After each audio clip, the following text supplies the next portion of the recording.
a minha geração. Este país também é para novos e é por isso que temos em estúdio uma jovem adulta que é mãe a tempo inteiro, é também comunicadora digital e ativista em literacia sobre endometriose. Nasceu em 91 em Lisboa, filha de um músico brasileiro e de uma economista portuguesa. Estudou comunicação social na Católica, onde também fez o mestrado. Passou um semestre em Roma, onde aprendeu a falar italiano, que continuou a estudar em Portugal. Criou a página O Meu Útero em 2017, na mesma altura em que recebeu o diagnóstico de endometriose, uma doença que afeta uma em cada 10 mulheres e cujo sintoma mais flagrante são as dores menstruais. Ao longo dos últimos anos não se tem cansado de repetir que dores menstruais não são normais. Catarina Maia, muito bem-vinda. Obrigada. Parece-te que este alerta que lançaste em 2017 já tem sido mais ouvido agora em 2022? Sem dúvida. Primeiro, em relação ao trabalho que eu tenho desenvolvido, sinto que tenho tido um alcance maior, mas desde que a Anitta disse que tem endometriose, tem-se falado muito mais sobre a doença e sobre os seus possíveis sintomas, porque ela teve muitos anos a tentar descobrir o que é que tinha. E a partir do momento em que ela, acho que fez um post no Twitter, depois obviamente deve ter falado também em entrevistas, a falar sobre a luta que teve até conseguir um diagnóstico, e estamos a falar de uma pessoa que tem acesso aos melhores médicos, se quiser. Quando é que isso aconteceu, Anitta? Quando é que a Anitta contou? Este ano, eu acho que foi para aí em maio, julho, não sei dizer ao certo. E ela, foi um apelo que ela fez assim no Twitter, foi tipo: mulherada, por favor, atenção, eu tenho endometriose, tenho estes sintomas e vocês também podem ter. É uma doença super comum do género. Uou, o que é que está aqui a acontecer? Teve que ser operada, inclusivamente. Ela afastou-se dos palcos, eu acho também um pouco por causa disso. Quer recolher-se, tratar-se, e acho que, bem, agora não sei se estou a dizer uma mentira, mas eu acho que ela também está a pôr a hipótese de ser mãe num futuro. Sim, olha, eu conheci-te numa noite de quiz há uns anos, tinhas o cabelo curto, tínhamos uma amiga em comum, e nessa noite eu não só ganhei o quiz de cultura geral com o João Marex e com o Manuel Pestana Machado, como ganhei muito conhecimento sobre o que era endometriose, que até essa noite, até te ter conhecido, nunca tinha ouvido falar, e lembro-me de ti muito entusiasta a explicar, já muito ativista. Tinhas criado recentemente o Meu Útero, na altura tinhas 2.000 seguidores, hoje em dia tens, sei lá, ou menos até 50.000, não é? Olha, eu gostava só de dizer uma coisa: não só ganhaste o quiz, como também chegaste atrasada, chegaste com desvantagem. Foi, cheguei atrasada. O vosso grupo chamava-se A Diana Está Atrasada. Ficámos super contentes, e no final da noite, para mim, o que eu ganhei nessa noite foi ter acesso a conhecer a endometriose, porque eu não sabia o que é que era. E lembro que na altura muito poucas pessoas sabiam, já que me disseste que se fez um caminho também, porque a Anitta, sendo uma figura de massas, veio falar sobre isto. Tu sentes que as pessoas estão mais abertas a perceber o que é a endometriose e a desvalorizar menos o que é sofrer com esta doença? Sem dúvida, eu acho que tens um caminho de duas vias, tanto pela comunidade médica, que mesmo até recentemente, quando estudaram na licenciatura em medicina, não aprenderam nada sobre endometriose, e é preciso que esse trabalho seja feito, mas também a sociedade não negligenciar as dores e saber sinalizar quando uma jovem está a sofrer com o período e precisa de ajuda. Eu acho que esta parte da sociedade que nos compete a quem se propõe a comunicar já está a trilhar um bom caminho, e foi lançado também um livro sobre endometriose, escrito por um autor espanhol, mas foi lançada a tradução em português algures em maio, acho eu, que se chama exatamente Endometriose, com as ilustrações de uma ilustradora catalã que eu gosto muito de acompanhar no Instagram. E esse livro foi e é muito importante. É um livro bastante mais técnico do que o meu. O facto da Anitta também ter falado sobre endometriose, e também outras figuras públicas, mesmo em Portugal, que falam sobre isso. A Vanessa Martins, por exemplo, já tive a oportunidade até de fazer um live com ela, em que ela falou sobre também todo o processo até perceber que tinha endometriose. Sim. As mulheres começam a ter cada vez mais também curiosidade em perceber como é que funciona o corpo delas e o que é expectável ou não é quando têm o período. Começou a ser um assunto mais, de certa forma, trendy, acho que se pode dizer assim. Em 5 anos muita coisa mudou, mas ainda há pessoas que não sabem o que é endometriose. Sim. Para quem não sabe, que doença é esta? Muito sucintamente, a endometriose consiste em: quando temos um útero, temos no seu interior uma camada que se chama endométrio, que espessa durante a ovulação e descama durante a menstruação. Pronto, isto é assim, muito basicamente o ciclo de vida do nosso endométrio. O que acontece quando temos endometriose e não se sabe porquê é que existe tecido semelhante a este, não é este tecido, mas é semelhante, noutras partes do corpo, normalmente na zona pélvica E este tecido, durante o período, vai sangrar e durante a ovulação vai espessar. E o que acontece é que isso pode causar muita dor, causa também outro conjunto de circunstâncias, como por exemplo infertilidade. E é difícil de ser diagnosticado, por um lado, porque as pessoas não sabem e acham que é normal. Pior que não saberem, acham que é normal sentir esta dor durante o período e pronto, e arrastam uma situação até finalmente se darem conta de que a situação tem de mudar, porque não estão bem, mas muito sucintamente é isso, a endometriose. Porquê que é tão difícil diagnosticar? Uma em cada 10 mulheres tem endometriose. Toda a gente tem provavelmente uma amiga que tem. Eu tenho uma amiga que tem endometriose e dizia-me que em média é preciso ir a 7 ginecologistas para descobrir que se tem endometriose. No caso dela foram precisos 5. Porquê que é tão difícil diagnosticar e achas que a comunidade médica está mais bem preparada para o fazer? Eu acho que seria interessante perceber em Portugal quanto tempo é que levamos, porque não temos números para o nosso país, mas temos de países irmãos aqui também na União Europeia e no resto do mundo, obviamente dependendo também das próprias características do país e da sua população, mas sim, podemos apontar para tipo 10 anos de atraso de diagnóstico, desde o momento em que uma pessoa se apercebe que não está bem. Se for a partir do momento em que temos sintomas, o atraso no diagnóstico pode ser muito mais longo. Existe esta questão, obviamente, da comunidade médica não estar preparada porque não aprendeu isso na escola, porque existem manuais, enciclopédias sobre todas as doenças do ser humano que não falam da endometriose, que é uma doença com uma prevalência muito alta.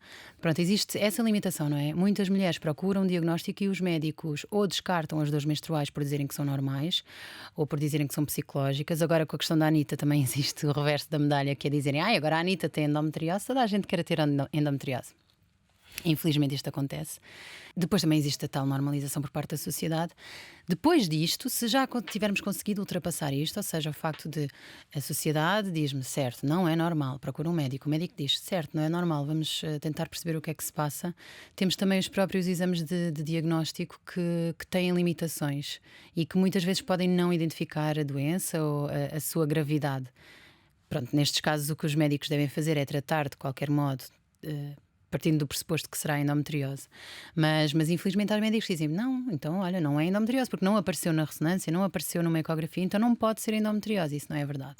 Então, nós já aqui percebemos que o sintoma mais flagrante são dores menstruais. Quem nos está a ouvir e que tenha dores menstruais muito duras deve então procurar ajuda, não é uma coisa normal. Não, E sobretudo se limitar a nossa vida, o nosso dia-a-dia.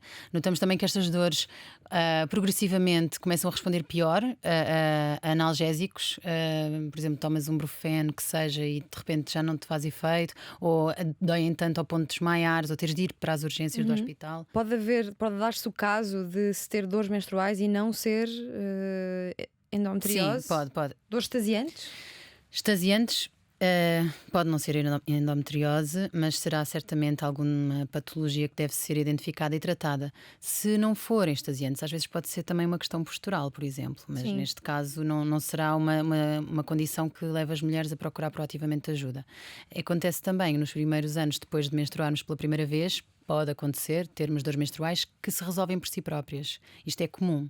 Agora, se as dores forem muito fortes, se forem incapacitantes e se houver outros sintomas associados, porque às vezes pode não haver dores menstruais e há endometriose, não é? Sim. Se houver outros sintomas associados, é necessário procurar-se ajuda e tratamento adequado. Olha, e dores durante a relação sexual? Também é um dos sintoma sintomas. muito típico. Lá está, tanto de endometriose como de outros problemas, mas mais uma vez é importante sublinhar que não é normal ter dor durante, neste caso mais especificamente, a penetração. Isso depende também de onde estão localizadas as lesões de endometriose. Muitas vezes elas localizam-se entre a vagina e o ânus, ali nós chamamos septo retovaginal, e isso pode causar muitas dores.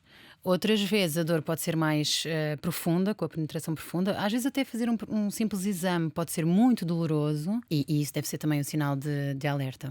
Sim, falaste de lesões, dá para remover as lesões através de cirurgia, mas nem sempre fica resolvido o problema. Nem sempre fica resolvido e é importante que as mulheres saibam disto. Muitas vezes são os próprios médicos a avisarem, porque mesmo o melhor médico do mundo não pode garantir que vai remover a endometriose para sempre. Sim. Existe uma determinada taxa de reincidência, depende obviamente da doença, da complexidade da doença daquela mulher, da experiência daquele médico, da competência que ele tem.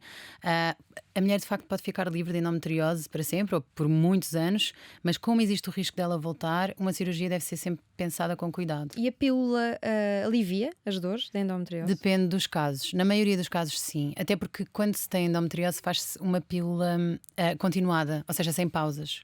Que não é. As pessoas muitas vezes têm a impressão que é um bicho de sete cabeças porque não menstruam. Mas de facto, quando elas tomam a pílula, mesmo com pausas, não estão a menstruar. Uhum. E Sim, então, não fazendo sem essas privação. pausas, exato, a hemorragia de privação. Não fazendo as pausas, previne-se que possa surgir dor. Mas, por exemplo, há mulheres com endometriose que fazem a pausa e não sentem dor, aí tudo bem.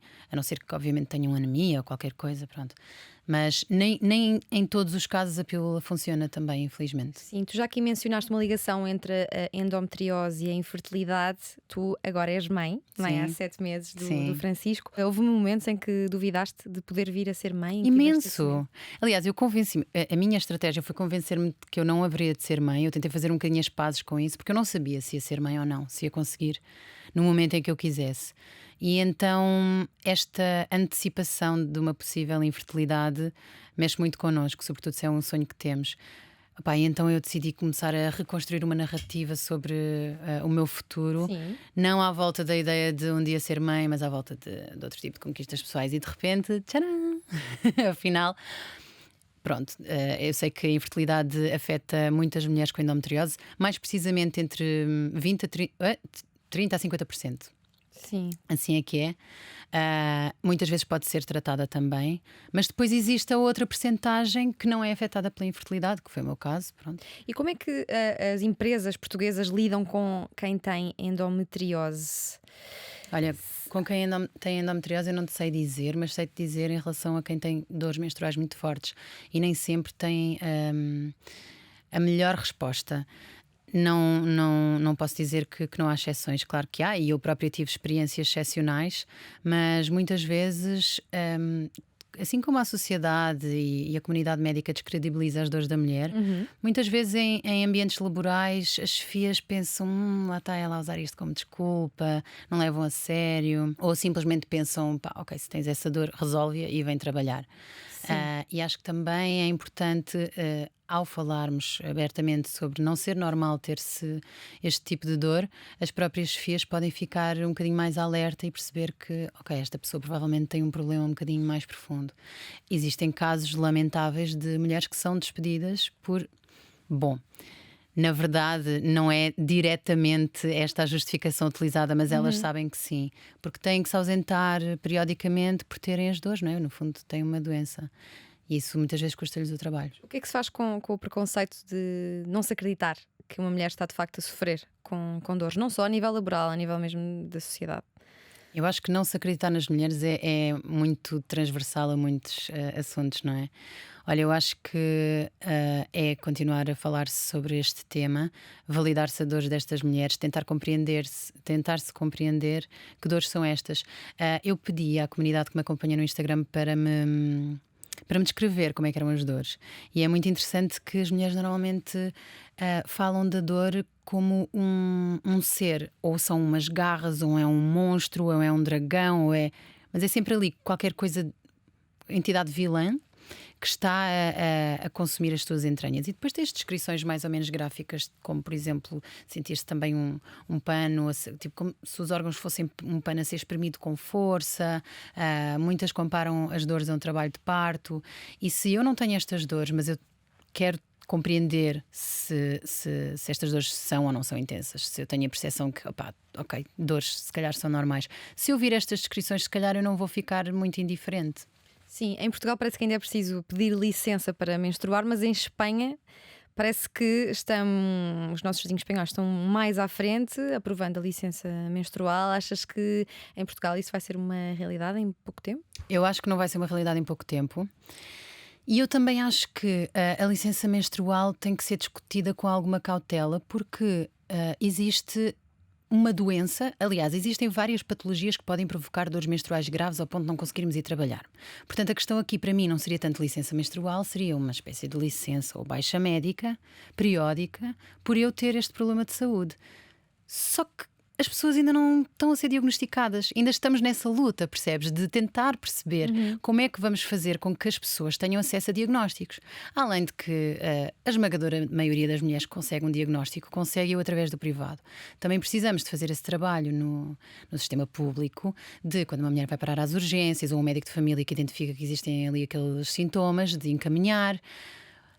Acho que a partir do momento em que se começar a perceber que a endometriose existe, a sua prevalência, que é muito elevada e que ela limita a vida das mulheres, aí sim podemos falar de uma licença menstrual Sim.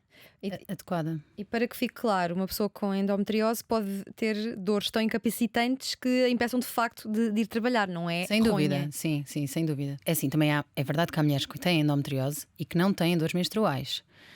Neste caso terão outros sintomas, mas a endometriose pode ser assintomática, em casos mais raros. E pode haver homens com.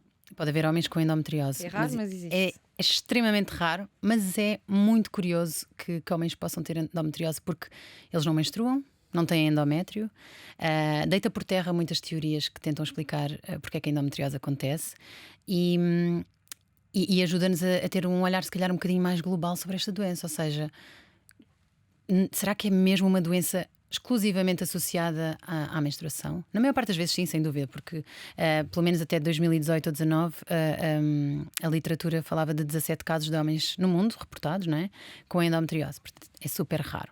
Os homens que estiverem a ver isto não precisam de ficar assustados, porque é muito pouco provável que eles desenvolvam endometriose. Mas Sim. é curioso, não é? Que aconteça também em homens. Sim, olha, já que estamos a falar de menstruação, muito ativismo tem sido feito por ti e por outras pessoas para normalizar a conversa sobre menstruar, sobre o período.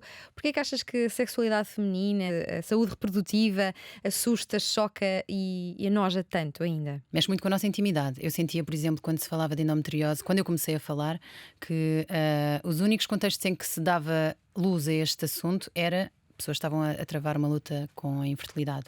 O que eu compreendo, até porque muitas vezes só se chegam ao diagnóstico nessa fase da luta, ou seja, se calhar até tiveram sintomas antes e não foram ouvidas, só no momento em que estão a tentar engravidar e não conseguem é que finalmente têm a atenção que merecem. Mas como mexe com um assunto que nos é muito íntimo, possível ou mesmo existente incapacidade de ter filhos, o que sai da minha vulva todos os meses, que é o período. Pronto, existe aqui uma certa reserva em se querer falar sobre isso, o que é compreensível, mas ao mesmo tempo também não se cria abertura para isso.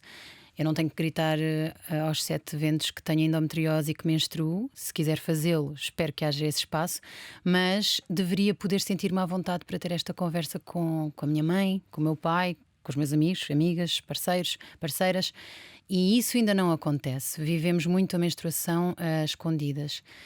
Acho que há vários motivos para isto, não só a nossa herança histórica, cultural e também, pronto, o facto de a mulher ser muito, ter assim vergonha na sua condição de ser mulher ou de querer recatar-se para respeitar a sua condição de ser mulher, mas também existe uma perspectiva interessante que estuda o facto de é na menstruação que as mulheres podem também ter este espaço só delas. Pronto, acredito que mesmo assim isso não aconteça, porque mesmo entre mulheres esta conversa não flui ainda, mas acho que para aí caminhamos. Tu lanças agora um livro, Dores Menstruais Não São Normais, e aqui na capa podemos ler que 1 em cada 10 mulheres são afetadas com endometriose. Tu tens também adenomiose, é assim que se diz? Sim, a Descobriste adenomiose no na fundo. mesma altura. Sim, é uma prima da endometriose, vá dizendo assim, de forma coloquial. É a endometriose dentro da musculatura do útero. Como a endometriose se identifica fora da cavidade uterina, a adenomiose acontece dentro da musculatura do útero. Eu gostava só de dizer uma coisa que não disse há bocado sobre os homens também terem endometriose. Aqui, neste caso, obviamente, estamos a falar de homens cisgénero, mas também é importante dizer que há homens que menstruam, homens, ou seja, pessoas que nascem com vulva e que depois, mais tarde, não se identificam com mulheres, a quem a sociedade também fecha muito os olhos quando se trata de identificar este tipo de doenças. Ou seja, se as mulheres têm um caminho tumultuoso até encontrarem um diagnóstico, estas pessoas, pessoas transgénero, também têm ainda mais dificuldade. Eu agora estava a pensar que acho que é importante referir-se a isto. Sim, e a quem é que tu dedicas este livro? Ou seja, em quem é que pensaste quando tu estavas a escrever? Pessoas que sofrem de endometriose, pessoas que não sabem que têm, pessoas que procuram tratamento, que procuram uma possível cura. Todas essas pessoas, mas a provocação do título está mesmo para ser dirigido a quem acha que a dor é normal e que se calhar até a tem ou conhece alguém próximo que a tem, e olhar para o título e ficar: peraí, como assim? Isto não é normal, porque eu sempre tive isto. Portanto, inclui toda a gente, mas especialmente quem ainda não tem noção de que provavelmente precisa de ajuda ou que conhece alguém que precisa de ajuda. Olha, e sobre cura e sobre tratamentos, existem? Há de facto cura ou há formas de aligeirar a existência tendo esta doença? É assim, é debatido se existe cura ou não, porque em certos casos de cirurgia a endometriose realmente não volta. Portanto, Sim. poderíamos dizer que estamos curadas. Agora, como temos esta imprevisibilidade se a cirurgia vai correr como queremos ou não, eu defendo que não podemos dizer que existe cura. Existem tratamentos para alívio dos sintomas, alguns mais eficazes que outros. E não só em termos genéricos, como também em termos da própria experiência pessoal. E no livro eu tento abordar tanto os tratamentos convencionais, que são aqueles sobre os quais os médicos normalmente nos falam, como tratamentos não tão convencionais, mas que podem ser, obviamente, complementares ao tratamento convencional ou não. Depende da escolha de cada pessoa, obviamente. Acho que é importante termos informação para fazermos uma decisão informada. E é muitas vezes jogando com todas estas alternativas que vamos conseguindo encontrar o nosso caminho, até porque em diferentes fases da vida podemos ter diferentes tipos de manifestação da doença. Este teu livro, Dores Menstruais Não São Normais, tem revisão científica do Dr. José Lourenço Reis, que é ginecologista e obstetra, e tu, há uns tempos, em 2020, acho, juntaste um grupo de ginecologistas ao qual lhe chamaste ginecologistas do bem. Sim. E qual era o teu objetivo nessa altura? Era preparar os médicos desta área a detectarem mais prontamente a endometriose, ou querias de alguma forma também entrar na parte da maternidade? Não. Posso explicar que, na verdade, eu tenho disponibilizada uma lista de especialistas em endometriose ou de médicos que, não sendo especialistas, não menosprezam as dores menstruais. Portanto, sempre que alguma seguidora me diz: olha, este médico eu disse que tinha dores, ele foi fantástico e encaminhou-me ou passou exames, etc. E coloquei isso nessa lista, que é uma lista de especialistas em endometriose, que é uma coisa. O acesso a essa lista pode ser feito através da minha página. E depois, à medida que comecei a perceber que cada vez mais pessoas que não têm endometriose, não sofrem de endometriose, seguem a minha página, mas estão à procura simplesmente de um bom ginecologista para as acompanhar e que têm dificuldade porque muitas vezes ou tens uma boa recomendação de uma amiga ou andas um bocadinho assim a apontar para o escuro, tipo, tentar ter experiências positivas, e muitas vezes as experiências deixam um bocadinho a desejar. Portanto, foi para prevenir estas experiências mais desagradáveis em consultório que eu reuni o meu séquito de seguidores e disse: malta, se vocês tivessem de recomendar um ginecologista por ser atento, respeitoso, atencioso, ou seja, não especificamente voltado para as dores menstruais, mas para me acompanhar daqui por muitos anos, quem é que vocês recomendavam? E a partir daí fiz essa lista. Portanto, se estamos à procura de identificar se temos endometriose, eu diria para acederem à outra lista. E muitas vezes um médico de endometriose depois pode ser consultado com maior ou menor periodicidade, dependendo da nossa doença, mas depois podemos preferir ter o nosso médico com quem nos identificamos mais, com quem fazemos, por exemplo, a citologia, com quem discutimos métodos de contracepção ou uma possível gravidez. Portanto, os médicos do bem, os ginecologistas do bem, são médicos que são respeitadores, que são humanos, vá. Sim. E como é que se domestica a endometriose? É com medicação? Nós todos sabemos que a dor é um sinal claro de que algo não vai bem com o organismo. Sabemos também que em situações de dor aguda não se deve nunca praticar exercício físico.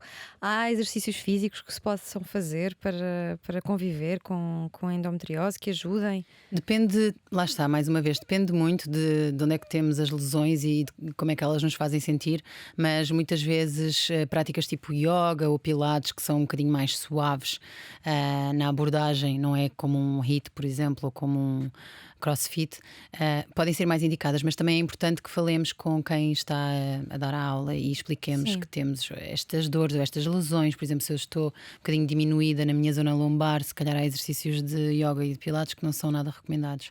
Mas depois, lá está, depende também de como é que nos sentimos. Se sentirmos dor a praticar um certo exercício físico, convém não insistir. Há quem aponta cannabis como um potencial aliviador de dores menstruais. Verdade. Como é que te posicionas nesta questão? Ainda não existem muitos estudos sobre o impacto que a cannabis tem na endometriose ou nas dores menstruais. Tem muito potencial. O que temos é self-reported estudos sobre o que as mulheres dizem que funciona com elas. E de facto, a cannabis e o CBD, que é um componente da cannabis que não é psicoativo e que pode ser consumido de outras formas, que ajudam muito nas dores menstruais, tanto em picos de dor como em toma prolongada a prevenir. Eu acho que faz todo o sentido tentarmos descobrir mais sobre formas alternativas de aliviar os sintomas, porque era como dizias, e bem, vamos tentando gerir os sintomas com a medicação que existe, e existe, é verdade, mas não é suficiente, nem sempre é acessível também, e o mesmo sobre os produtos à base de cannabis. E precisamos mesmo que exista um salto em termos científicos de, ok, isto é uma medicação que é eficaz, que tem menos riscos e que é eficaz. E existe esse potencial, né, em coisas feitas à base de cannabis e CBD. Agora, vamos ver o que é que a ciência conclui sobre eles. Mas pelo menos as mulheres que fazem consumo, seja cannabis fumada, seja ingerida, seja mesmo produtos à base de CBD, normalmente a resposta é muito positiva. Ao longo do teu percurso com esta doença, o que é que tu descobriste que no teu caso ajuda, que te pode aliviar? Porque imagino que não seja igual para todas as mulheres. Não é igual para todas as mulheres, e eu notei muito que a alimentação me ajudou muito, fazer uma alimentação específica e ter cuidado com o meu estilo de vida. Também acho que deves ter o acompanhamento de profissionais que te possam dar esse apoio, ou seja, não ires um bocadinho às cegas a ver o que é que pode funcionar para ti, porque a endometriose funciona muito com uma base hormonal. As mulheres que têm endometriose costumam ter uma produção excessiva de estrogénio, e isto significa que através da alimentação e através do exercício físico podemos tentar contornar isso, contornar um padrão até inflamatório do nosso organismo. Mas também é importante considerar-se que também a psicoterapia, por exemplo, para a gestão da dor, é muito eficaz em situações também de depressão e ansiedade, que são muito associadas à endometriose, também por causa da dor, ou seja, acaba por ser tudo bola de neve. E é facto que conseguires ter tudo sob uma gestão diária é difícil e nem é acessível a toda a gente. É muito mais fácil, por exemplo, para uma mulher que ganha o salário mínimo, ou não ganha, mas ganha o companheiro e ela trata dos filhos em casa. É muito mais fácil, se calhar, tomar uma pílula comparticipada, que é só tomar todos os dias, não se esquecer, e sente um alívio nas dores, do que estar a fazer terapias alternativas, pagar por consultas de psicoterapia, fazer yoga, enfim.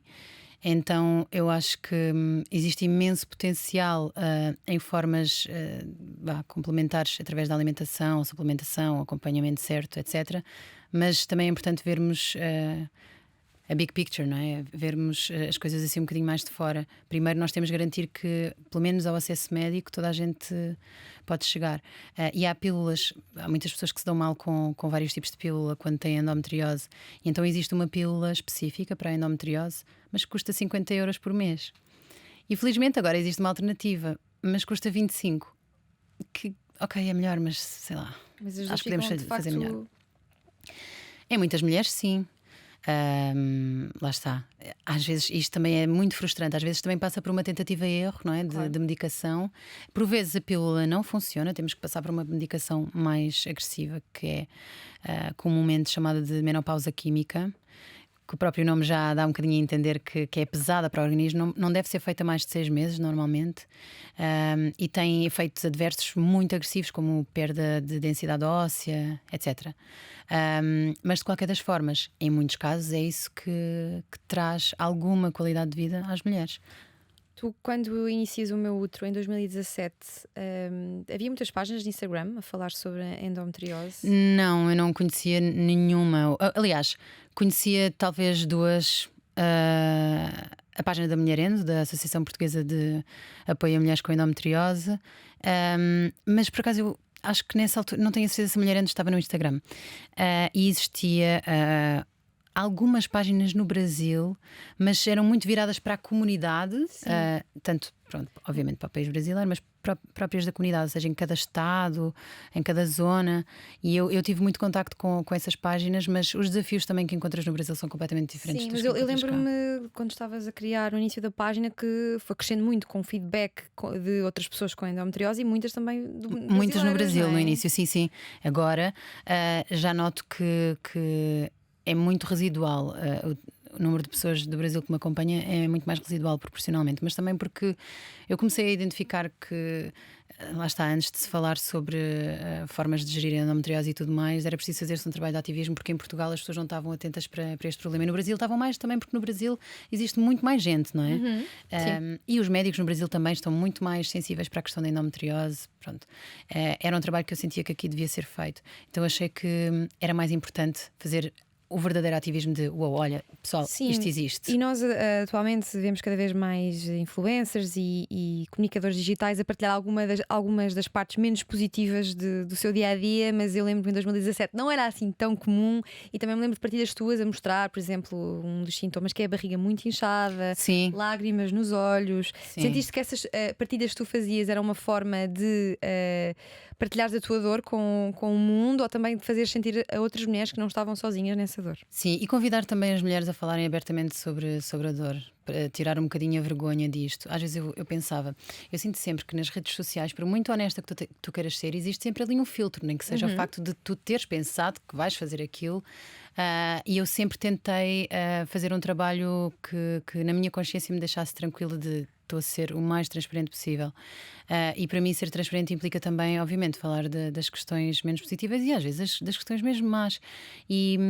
Porque é importante que as mulheres também não escondam para si, não engulam o sofrimento que têm com esta doença, ou antes de saberem que têm a doença, ou tendo outras questões quaisquer, as dores que sentem. É importante falarmos sobre isso, é importante que seja visível, porque se as pessoas que não sentem dor não têm a noção de que esta dor é mesmo real e existe, então não vamos avançar.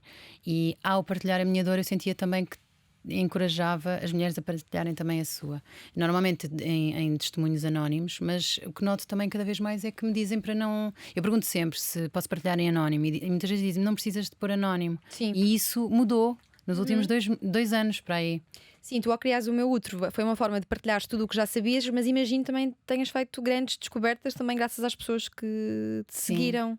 Sim. O que é que tu aprendeste na criação desta página Olha, com as mulheres que te mandam mensagens? A diversidade de sintomas e de formas como encaramos a doença. Há pessoas que se viram mais para uau, ok, a doença mudou a minha vida de certa forma para melhor porque me fez abrir os olhos para o meu corpo. Outras que é tipo, pá, mudou para pior porque eu agora não posso fazer nada.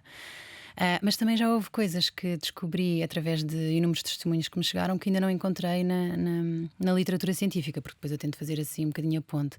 E uma muito interessante e que continua a intrigar-me: existem muitas mulheres que após o orgasmo sentem dor pélvica quando têm endometriose. Após o orgasmo, eu não encontrei isso. Quer dizer, agora de repente, se calhar na semana passada já saiu um artigo sobre isso, mas eu não encontrei nunca isso. Eu só encontrei associada à endometriose dor na penetração, o que também é uma perspectiva muito heterossexual da sociedade. Sim. Não é? Mas mesmo mulheres heterossexuais que dizem: olha, a penetração não me custa nada, mas eu depois de ter um orgasmo tenho muita dor. E isso também já me aconteceu. E eu fiquei, ok, é preciso estudar-se isto, é preciso que isto também chegue a... E no caso da barriga inchada, o que é que está inchado? É o útero? Pode ser, mas normalmente são gases. Muitas vezes depois de comeres alguma coisa ou até numa situação de stress, ou às vezes sem sequer motivo Sim. nenhum, começas a sentir até rapidamente a barriga a inchar e muito desconforto, muitas vezes muita dor. Por vezes também pode acontecer o útero estar aumentado, mas isso é muito típico na adenomiose. E aí é mais constante. O que acontece comigo é, de repente, começa a insuflar de tal forma que não consigo fechar as E olha, a calças. endometriose não escolhe quem a tem. É genético? Pode Tem uma vais componente dizer- genética. Ok. Se a tua mãe tem, ou se tu tens, a tua filha tem muito mais probabilidade de ter. Mas de resto, não, qualquer pessoa pode ter endometriose, qualquer mulher pode ter Não há uma endometriose. idade mais propensa? É assim, a endometriose é mais facilmente diagnosticada mais tarde, porque pronto, temos o atraso do diagnóstico e temos a questão de as mulheres finalmente perceberem: opá, ok, isto não está bem, tenho que ir procurar ajuda. Mas Basta basicamente uma mulher menstruar, ou não? sim, normalmente Uma menina manifesta-se. menstruar aos 13, aos 14, pode já aí ter dores. Pode.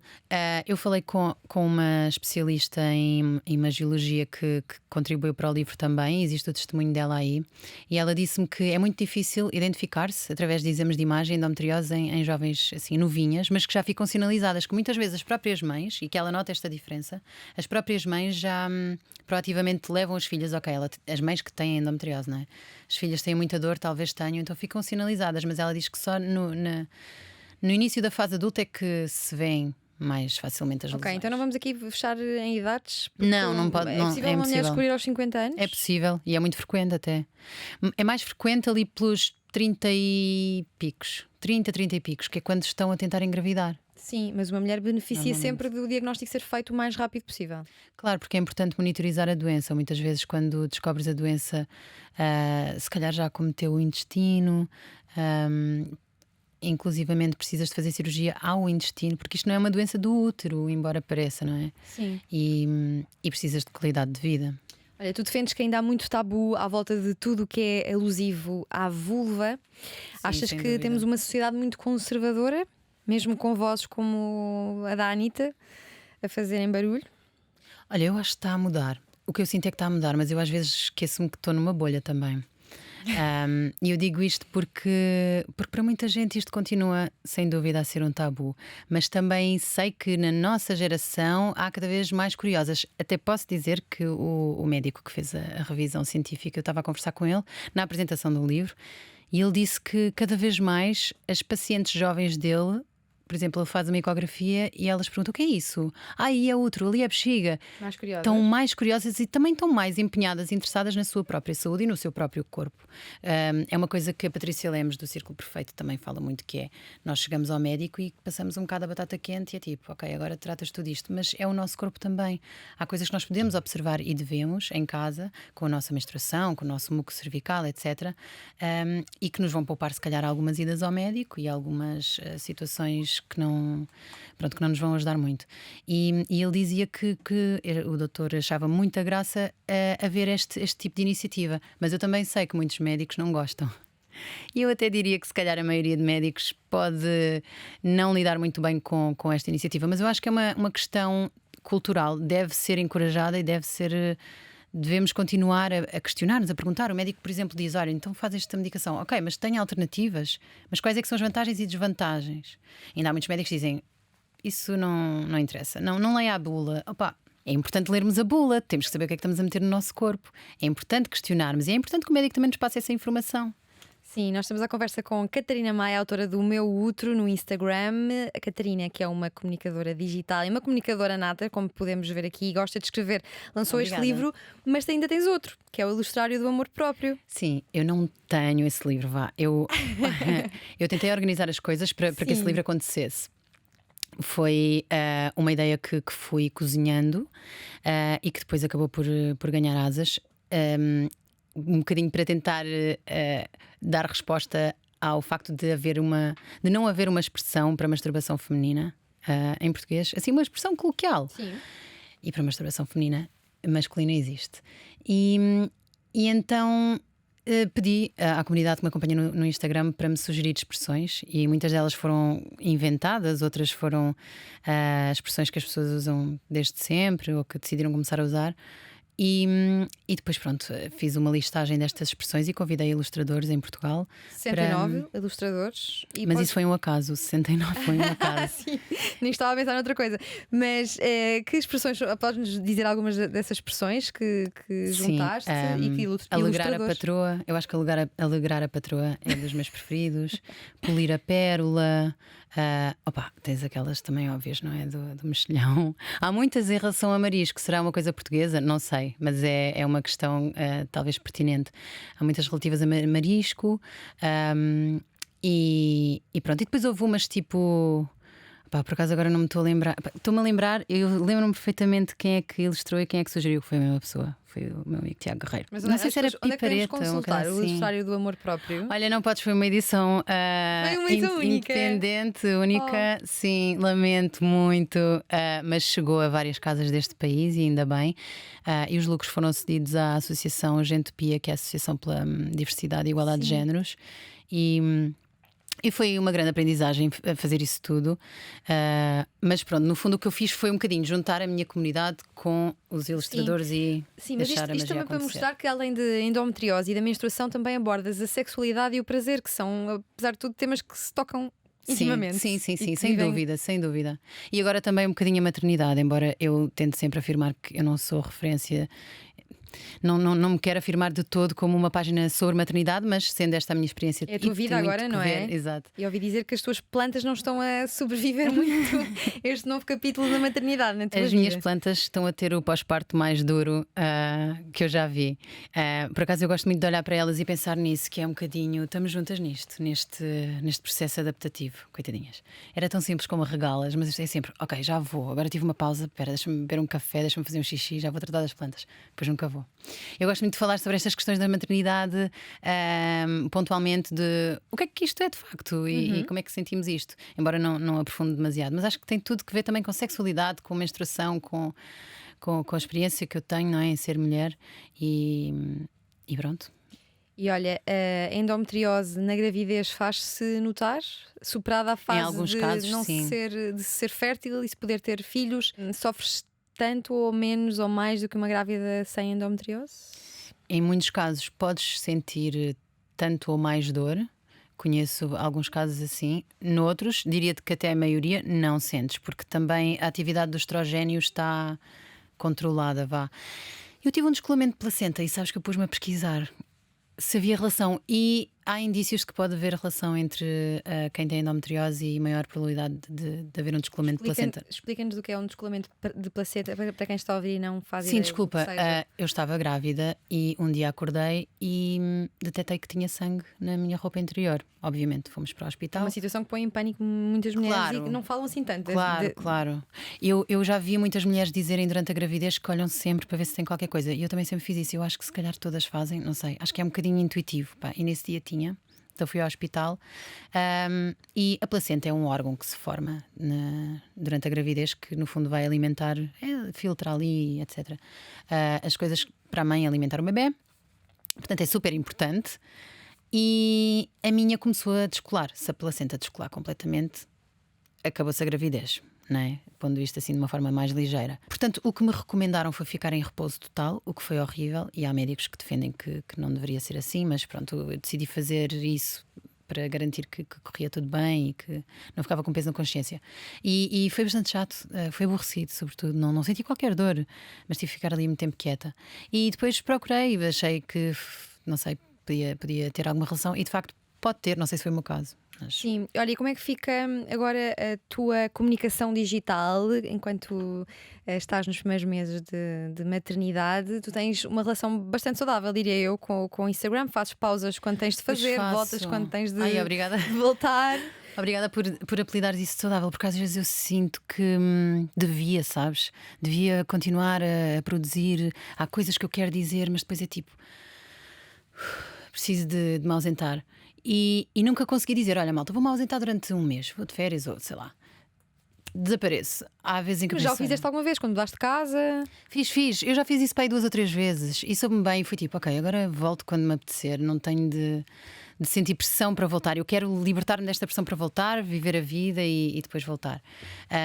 Tanto me aconteceu em fases mais positivas como mais negativas. Portanto, não consigo associar isto a estar super feliz e não querer ir Sim. para as redes ou estar super triste. Mas às vezes sinto falta de não estar nas redes. E isso sabe-me muito bem. E eu tenho às vezes um bocadinho esta relação de amor-ódio com as redes sociais. Sim, porque no fundo és uma comunicadora nata, como eu estava a dizer, e sentes também saudades de comunicar, não é? Agora, com o bebé, eu sinto bastante inspiração para criar coisas, mas é bastante desafiante. É bastante desafiante criar conteúdo. Ou Sim. trabalhar, não é? Sim. Estando a tomar Mas conta tu do bebé estudaste tão pequenino. comunicação social, já trabalhaste como copywriter, portanto a comunicação está aí nas veias. Tu queres continuar a trabalhar em áreas dedicadas à mulher? Ou imaginas-te voltar, por exemplo, Para uma agência. a uma agência ou Imagino. trabalho de jornalista? Comunicação é Olha, um não mundo, sei, não é? eu não sei, eu tenho as opções todas em aberto. Na verdade, nunca ter grande noção do que é que me esperava sempre resultou bem para mim. Portanto, vamos ver o que é que acontece. Tu gostas de escrever, gostas de editar? Eu gosto muito de tudo o que me permita também expressar-me. Este livro não posso dizer que seja bem isso, porque lá está, foi assim um compêndio de vários estudos e É um testemunhos de culminar de mulheres, vários anos da tua etc. vida, não é? Sim, também, mas não sinto tanto que me expressei artisticamente ou criativamente, ou como lhe quiser chamar. Gostava de fazer isso, mas vamos vendo as prioridades e as necessidades. Mas como é que era a Catarina Maia? Durante a infância e a adolescência já eras uma jovem comunicadora? Já eram as áreas mais ligadas à mulher e ao feminismo que te interessavam? Ou foi algo que te foi trazido pela endometriose também? Também ajudou bastante. Sabes que eu, antes de começar o meu projeto, eu de repente tive assim um vibe grande de inspiração. E eu pensei, tenho de fazer alguma coisa, eu quero fazer alguma coisa. Eu sempre me interessei muito pelo mundo da música, sempre gostei de cantar. Então comecei a trabalhar para começar a produzir música por mim mesma, com a ajuda do meu irmão, que Já era tiveram os DJ, beat shake? produtor. Sim, exato. Eu estava a ver se Escapava. se escapava. Por acaso o meu namorado também foi DJ e foi DJ em muitas festas que o meu irmão também foi, de drum and bass. Foi uma coincidência. Pronto, mas temos aqui esta Sim. ligação à música. Mas depois, entretanto, recebi o diagnóstico nessa fase e fiquei, "Ai, eu não acredito nisto." E de repente fiquei, ok, espera, vou canalizar toda esta inspiração para isto. Sim. Mas em criança sempre gostei muito. Eu fazia muitas entrevistas a fingir no gravador da minha mãe, passava a vida a fazer isso. E depois ficava a falar assim, fazia anúncios em frente à televisão. E cantavas em brasileiro, não é? Cantava. Com a influência do teu pai? Sim. No Nos Beat Beat Shake, Shake. sim. E na vida também. Eu gosto muito da sonoridade da língua brasileira. Sim. Vou ser sincera. Eu, quando passava temporadas no Brasil, que era só durante as férias do verão, e voltava, fazia um bocado de confusão o sotaque português. Agora já não vejo da mesma forma. Mas era um bocadinho do. Brasileiro é muito melhor. O português do Brasil, vá. Sim, português do Muito Brasil. melhor. Portugal parece que está. Olha, quando falas destes temas e da endometriose em particular, e tens falado muito, sentes sempre uma preocupação quando estás a dizer que é uma doença que afeta 1 em cada 10 mulheres, de dizer pessoas que nascem com vulva. Sim, sim. Uso várias formas porque também estou em constante aprendizagem, de me referir a isso. Eu acho que faz todo o sentido incluir qualquer pessoa que menstrue, ou que tenha menstruado.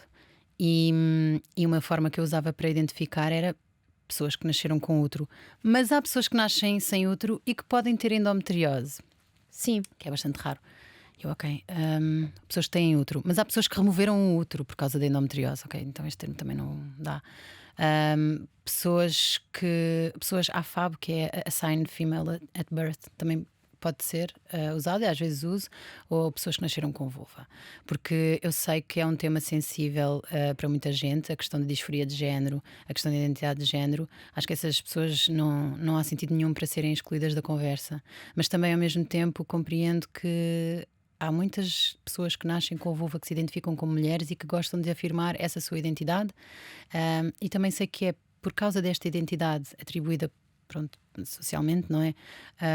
A uma mulher que também temos todas estas limitações em termos da discussão de temas como a menstruação, em termos dos nossos direitos, do direito que temos sobre o nosso corpo. E pronto, dando-te assim uma resposta muito complexa, é por isso que eu gosto de incluir ambos. Eu Sim. acho que. Mas o que é para ti ser mulher? Isto é uma pergunta que parece simples, mas que levanta muita polémica e que nem sempre temos uma resposta pronta. Olha, eu não faço ideia, eu tenho pensado imenso nisso. Eu agora ando a ler outra vez o Gender Trouble da Judith Butler quando tenho tempo. A Simone de Beauvoir dizia que nós não nascemos mulheres, nós tornamos-nos mulheres, mas então significa que podemos nascer com pênis e tornar-nos mulheres? Eu defendo que sim. Não estou nessa situação, portanto tenho a maior empatia por quem está. Como é que vais explicar ao também não é Francisco fácil. o que é ser mulher? Eu própria acho que não sei o que é ser mulher. Eu sei que, sendo identificada como mulher, e eu própria identifico-me como mulher, existem à partida algumas desvantagens que vou encarar no mercado de trabalho, que vou encarar em termos de relações pessoais, afetivas, mesmo na minha família. Em casa fui educada de forma diferente do meu irmão por ser mulher. A minha mãe diz que não é nada por seres mulher, mas as meninas querem-se mais arrumadinhas, não é?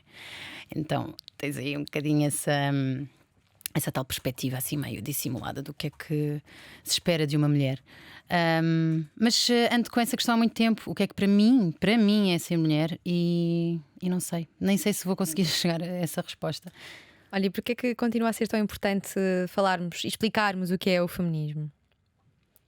Eu acho que é super importante explicarmos o que é o feminismo, porque há muita gente privilegiada que não sofre exatamente por não existir tanto trabalho de feminismo.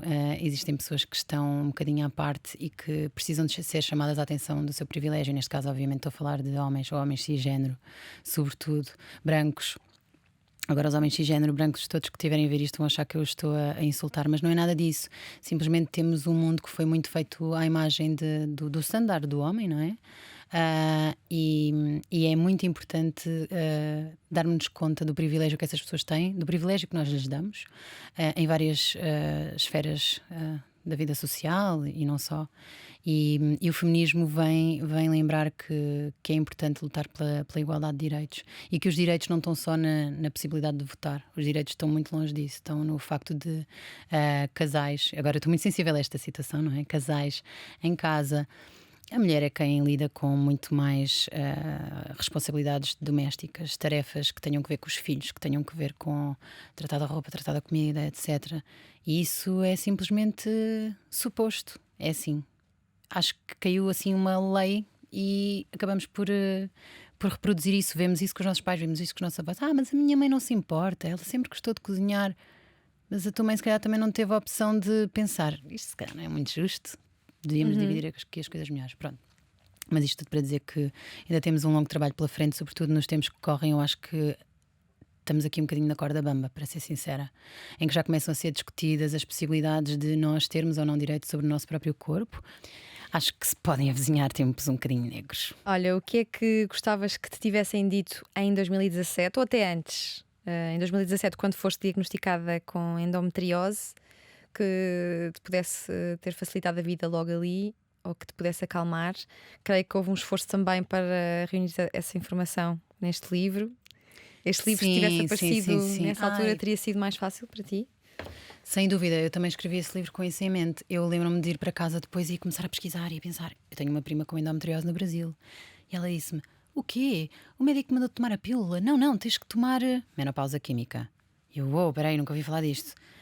Comecei a pesquisar e realmente é a forma como muitas mulheres tratam a endometriose. Pensei: mas não acredito que eu vou ter que fazer menopausa química. Foi ali um turbilhão de tentar perceber: peraí, o que é esta doença? Quais é que são os tratamentos que eu posso fazer? Será que o tratamento da minha prima é que está certo? Pronto, e hoje em dia eu sei que nenhum está certo, nenhum está errado. Simplesmente ela já tinha esgotado todas as possibilidades de tratamento e partiu para a tal menopausa química.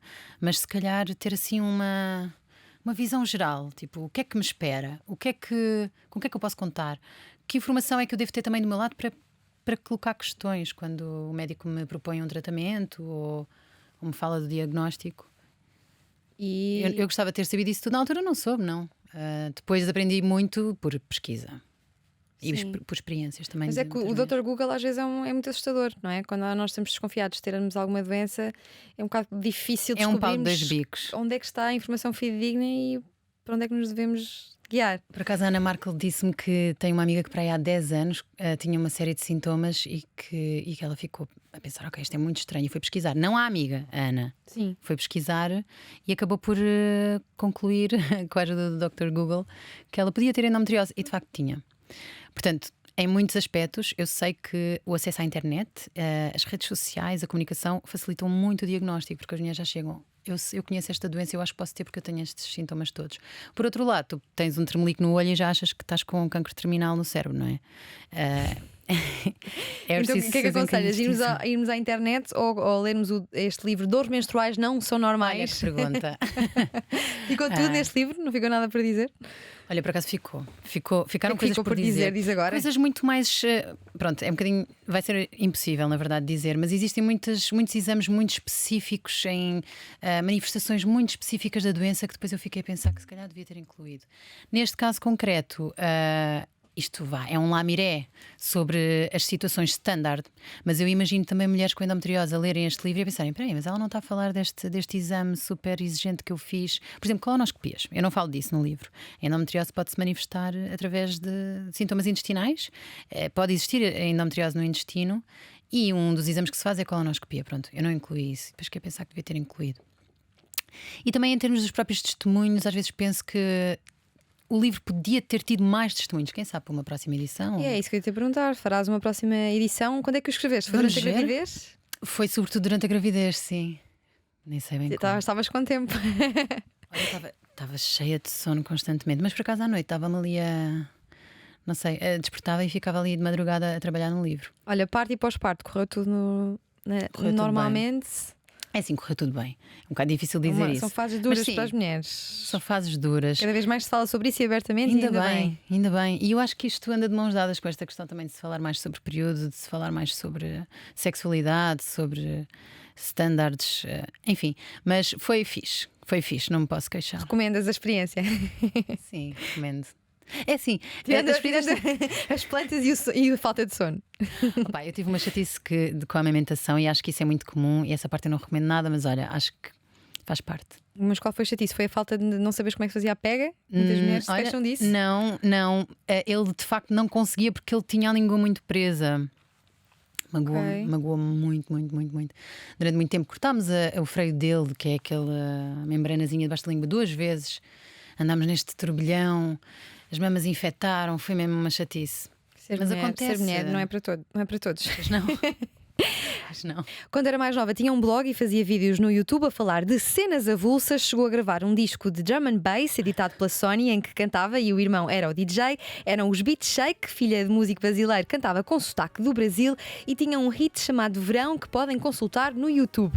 Neste momento é mãe a tempo inteiro e nos intervalos das cestas do filho Francisco é criadora de conteúdos. Tem feito literacia sobre endometriose, uma doença que pode provocar dor durante o ato sexual. Defende que ainda há muito tabu à volta de tudo o que é alusivo à vulva.